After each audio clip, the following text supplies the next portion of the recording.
และถวายความเคารพแด่พระบาทสมเด็จพระเจ้าอยู่หัวที่ทรงพระกรุณาโปรดพระราชทานพระบรมราชานุเคราะห์ในการบำเพ็ญกุศลโดยตลอดอุทิศถวายแด่พระภิกษุที่มรณภาพทั้ง7 รูปและก็พิธีการต่างๆที่จะได้เกิดขึ้นนั้นวันนี้ในนามผู้แทนจากสำนักงานวัฒนธรรมจังหวัดอุบลราชธานี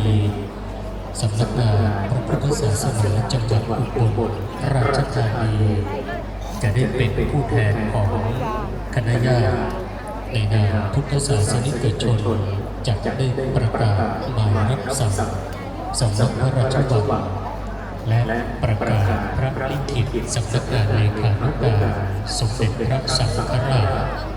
ในช่วงของพิธีการนะครับซึ่งเราทั้งหลาย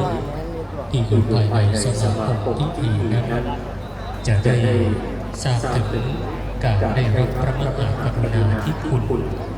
อย่างหาที่สุดไม่ได้จะถวายแด่พระภิกษุทั้ง7 รูปและเป็นเกียรติประวัติ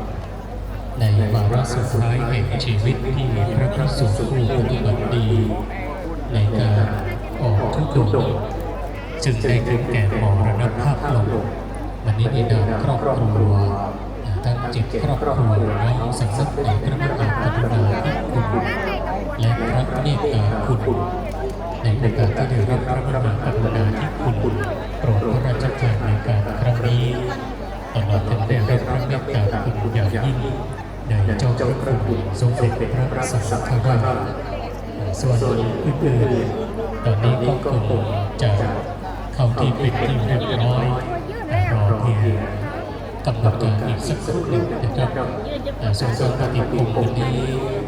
ญาติโยมเรารับประทานตามสะดวกต้องบอกว่าตามสะดวกต้องขอร่วมโมทนาบุญจบพิธีการนี้ขออนุญาตในการประกาศอนุโมทนากับทุกท่านที่ได้เดินทางมาร่วมจัดโปรทานเพื่อทั้งถวายแด่พระสงฆ์และอำนวยความสะดวกทางด้านอาหารน้ำดื่มให้แก่พุทธศาสนิกชนที่เดินทางมาร่วมพิธีนะครับทั้งโรงทานที่เป็นคณะครอบครัวคณะสายบุญ